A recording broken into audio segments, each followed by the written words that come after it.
Hi friends, welcome to my channel. இன்னைக்கு நம்மளோட இந்தியாவில் லோக்சபா எலெக்ஷன் நடக்குது. எல்லாரும் கண்டிப்பாக போய் ஓட் போடுங்க. யாரும் ஓட் போடாமல் இருக்காதீங்க. ஓட் போட வேண்டியது நம்மளோட தலையாய கடமை. அதை நம்ம சிறப்பாக செய்யணும். நமக்கு மனசை பொறுத்தவரை நம்ம இந்த தலைவர் வந்தால் நல்லது நடக்கும் அப்படின்னு தோணும். அந்த தலைவர்களை தேர்ந்தெடுத்து ஓட் பண்ணுங்க. ஓட் போடாமல் மட்டும் இருக்காதீங்க. ஓட் போட்டு அவர் ஜெயிக்கிறாரோ தோக்குறாரோ அது நம்ம கையில் இல்லை. ஓட் நம்ம கண்டிப்பாக போட்டே ஆகணும். இந்த தடவையாச்சும் நம்ம நாட்டை ஆள்றதுக்கு சிறந்த தலைவர் நமக்காக கிடைக்கிறாரான்னு பார்ப்போம். இன்றைக்கி நம்மளோட சேனலில் என்ன ரெசிபி பார்க்க போகிறோம் அப்படின்னா தாபா ஸ்டைல் சிக்கன் கிரேவி எப்படி செய்கிறதுன்னு பார்க்க போகிறோம். இந்த ரெசிபி ரொட்டி சப்பாத்தி நான் அதுக்காக ஒரு கிரேவி. ரைஸுக்கு நல்லா இருக்காது. ஒன்லி ரொட்டி சப்பாத்தி நான் அந்த ஐட்டம்ஸ்க்கு மட்டும்தான் அந்த கிரேவி நல்லாயிருக்கும். ஃபஸ்ட்டு நம்ம சிக்கனை மேரினேட் பண்ணிடலாம். ஒரு 1/2 கிலோ சிக்கன் எடுத்திருக்கேன் நான். போன் உள்ளது போன் இல்லாதது மிக்சடு சிக்கன். அதில் 1 டீஸ்பூன் அளவு மஞ்சள் தூள், 1 டீஸ்பூன் மிளகாய்த்தூள், 1 டீஸ்பூன் மிளகாய்த்தூள், 1 டீஸ்பூன் காஷ்மீரி மிளகாய்த்தூள், அடுத்து கொஞ்சமாக லெமன் ஜூஸ், அடுத்து கொஞ்சமாக சால்ட் எல்லாத்தையும் சேர்த்து நல்லா மிக்ஸ் பண்ணிடுங்க.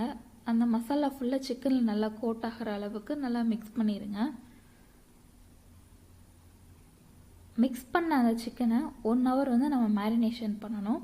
அதனால் அதை ஒரு இடத்துல வச்சுருங்க. நல்லா 1 ஹவர் வரைக்கும் அந்த மசாலாவில் சிக்கன் நல்லா ஊறி இருக்கட்டும். 1 ஹவர் கழித்து நம்ம கிரேவி பண்ணிடலாம். இந்த கிரேவி கண்டிப்பாக ஊரில் ட்ரை பண்ணி பாருங்கள். ரொம்ப சூப்பராக இருந்தது.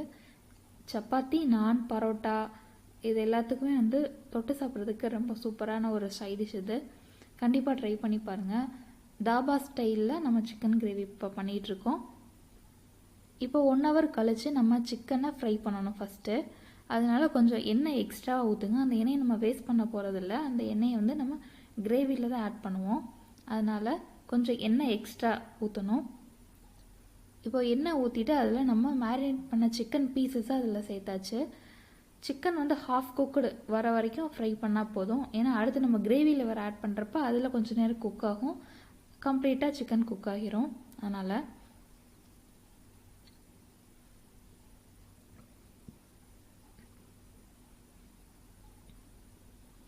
சிக்கன்லேருந்து வேறு கொஞ்சம் தண்ணி விடும் இல்லையா, அதனால் அடிப்பிடிக்காது.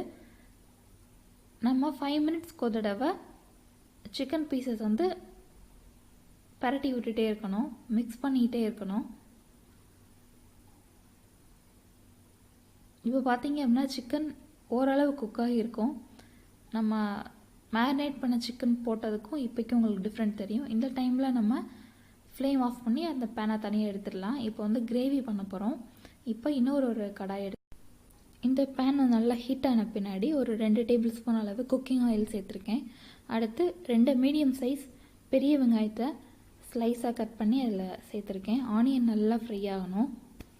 நல்லா கோல்டன் ப்ரௌன் வரணும். அது வரைக்கும் நம்ம ஃப்ரை பண்ணணும். ஆனியன் ஓரளவு வதங்கின பின்னாடி நம்ம 2 டீஸ்பூன் அளவு ஜிஞ்சர் கார்லிக் பேஸ்ட் அதில் ஆட் பண்ணிக்கலாம். அடுத்து ஃபியூ மினிட்ஸ் ஃப்ரை பண்ணுங்கள். அந்த பச்சை ஸ்மெல் போன பின்னாடி நான் டொமேட்டோ பியூரி அதில் ஆட் பண்ணியிருக்கேன்.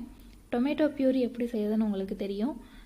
சுடுதண்ணியில் தக்காளியை கொஞ்சம் நேரம் பாயில் பண்ணுங்கள். அடுத்து தோல் அதான் உறிஞ்சி வந்துடும். அடுத்து அந்த தக்காளியை மிக்சியில் பேஸ்ட் மாதிரி அரைச்சி அதில் சேர்க்கணும். இப்போ நான் இதில் என்னென்ன மசாலா ஆட் பண்ணேன் அப்படின்னா மல்லித்தூள் 1 டீஸ்பூன், அடுத்து காஷ்மீரி மிளகாய்த்தூள், குழம்பு மிளகாய்த்தூள் இது 2ம் ஆட் பண்ணியிருக்கேன். ஆட் பண்ணி அதையும் அந்த தக்காளி வெங்காயத்து கூட நல்லா மிக்ஸ் பண்ணிடலாம். மிக்ஸ் பண்ணிவிட்டு கரம் மசாலா கொஞ்சமாக சேர்த்துக்கோங்க. ரொம்ப சேர்க்க வேணாம். 1 டீஸ்பூன் அளவு சேர்த்தா போதும். அடுத்து நம்ம ஃப்ரை பண்ண சிக்கன் பீசஸை அந்த எண்ணெயோடு அதில் சேர்த்துருங்க. சேர்த்து அந்த தக்காளி வெங்காயத்து கூட நல்லா மிக்ஸ் பண்ணுங்க.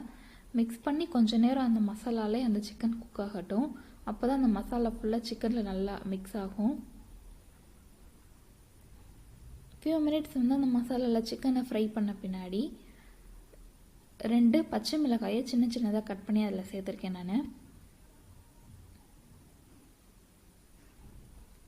அடுத்து இந்த கிரேவிக்கு தேவையான அளவு உப்பு கொஞ்சம் சேர்த்துக்கலாம்.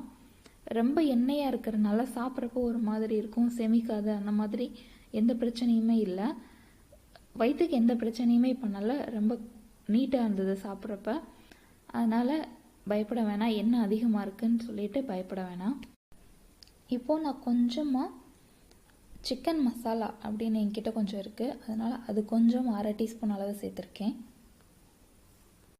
நல்லா குக் ஆன பின்னாடி நம்ம இந்த கிரேவிக்கு தேவையான அளவு தண்ணி சேர்த்துடலாம். தண்ணி ஊற்றிட்டு கொஞ்சம் நேரம் குக் பண்ணுங்கள். சிக்கன் நல்லா வெந்த பின்னாடி தான் நம்ம ஆஃப் பண்ணணும், அதனால் அது வரைக்கும் அது குக் ஆகட்டும்.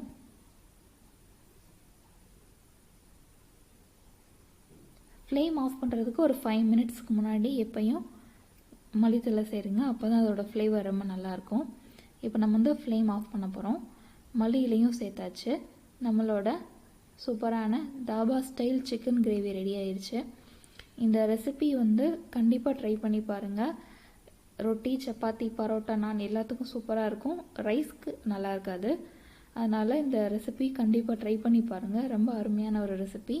இந்த வீடியோ பிடிச்சிருந்துச்சி அப்படின்னா அந்த வீடியோவுக்கு லைக் கொடுங்க, ஷேர் பண்ணுங்கள், நம்ம சேனலை சப்ஸ்கிரைப் பண்ணுங்கள்.